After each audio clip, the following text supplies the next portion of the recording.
Conexão Unicinos. Apoio Monjoá. We give you fashion to be yourself. Olá, hoje é quinta-feira, 26 de dezembro. E você acompanha o Conexão Unicinos pela TV e pela FM 103.3.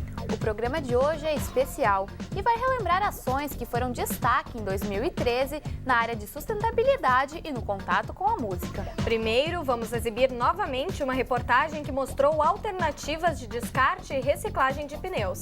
Depois, é a vez de conferir a história de um artesão de Porto Alegre que constrói bicicletas de bambu. O programa de hoje também se dedica a reapresentar reportagens que colocarão em destaque o papel da música na vida de crianças e adolescentes. Por isso, vamos relembrar o trabalho do projeto Musicâmara e também do grupo de percussão Vida com Arte da Unicinos. Eu sou Joyce Reures. Eu sou Isadora Meyer. O Conexão Unicinos está começando agora. Fique com a gente.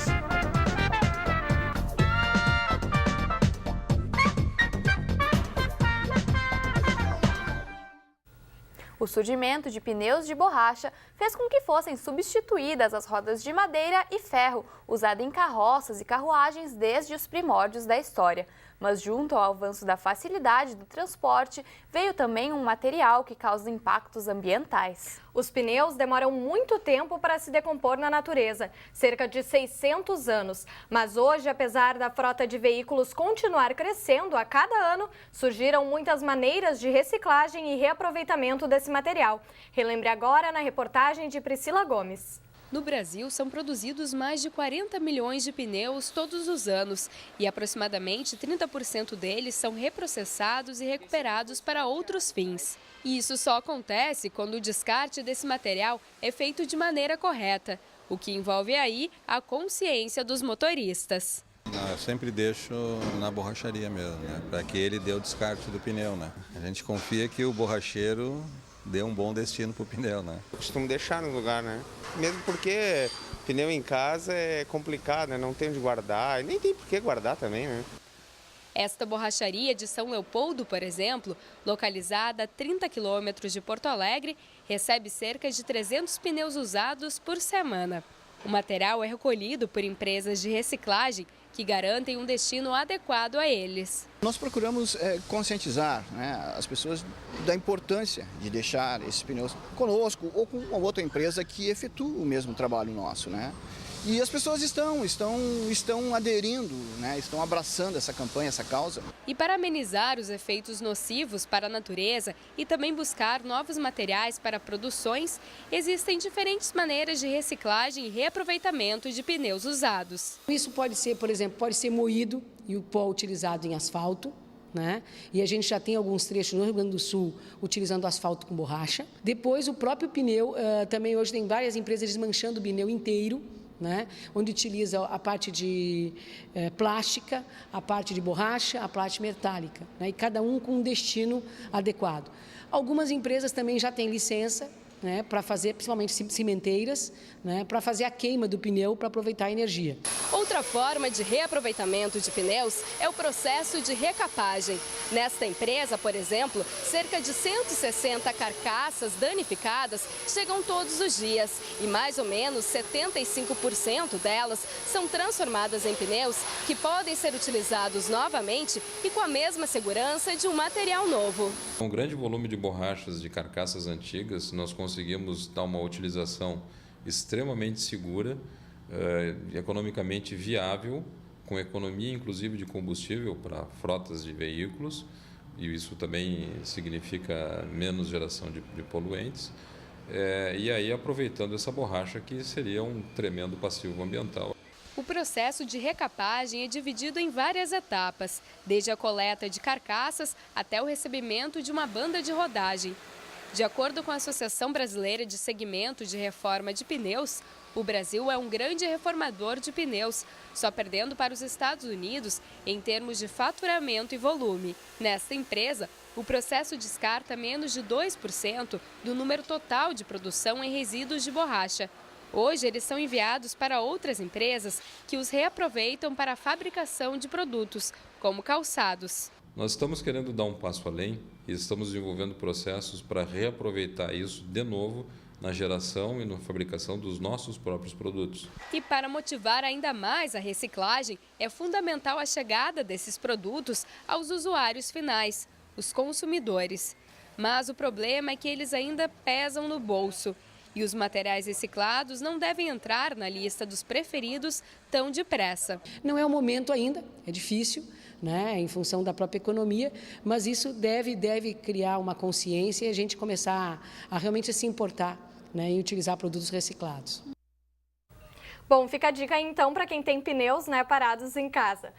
Uma das maiores iniciativas da indústria brasileira na área de responsabilidade pós-consumo é a Reciclanip. A entidade realiza um trabalho de coleta e destinação de pneus que não tem mais utilidade. Para obter mais informações, acesse reciclanip.com.br.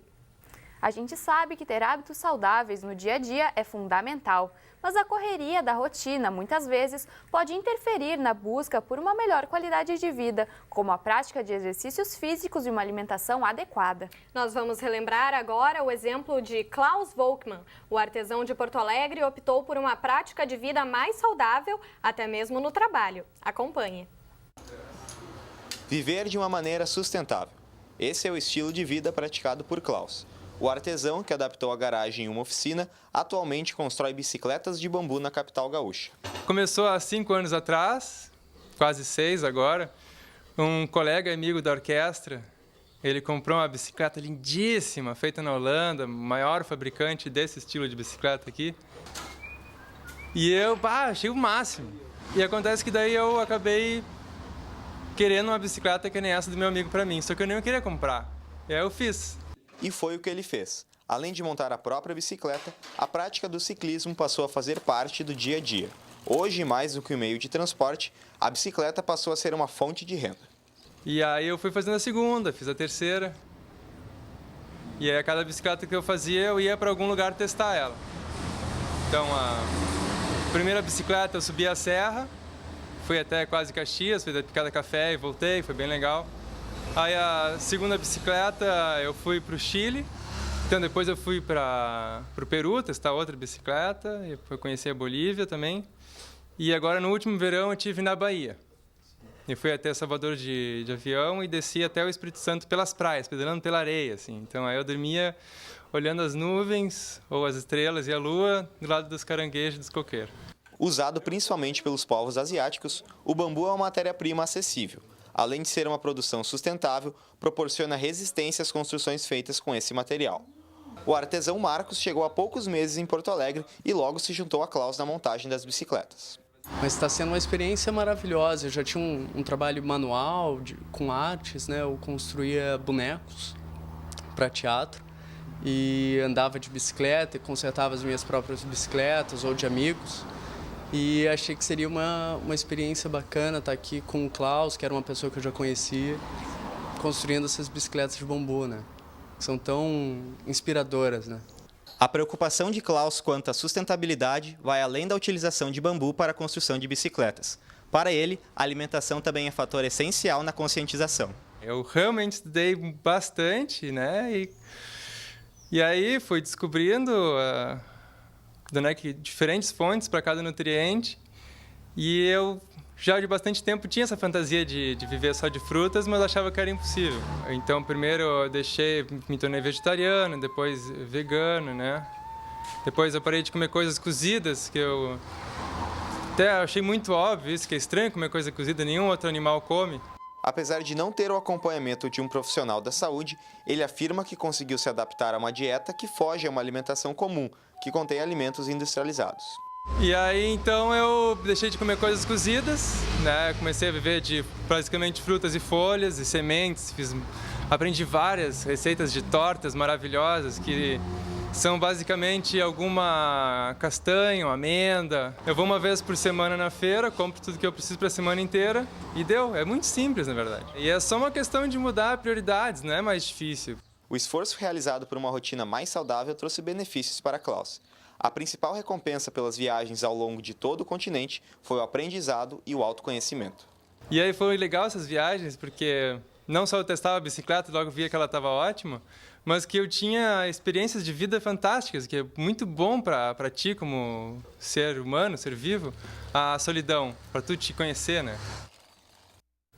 E se você quiser saber mais informações sobre o trabalho de Klaus e Marcos com as bicicletas de bambu, pode entrar em contato com eles pelo e-mail artbike@artbikebambu.com ou pelo site receitasparasalvarumundo.com. No próximo bloco, o Conexão vai falar sobre como o contato com a música ajuda a desenvolver diferentes competências em crianças e adolescentes e relembrar do trabalho desenvolvido pelo projeto Musicâmara. É um instante só, a gente já volta.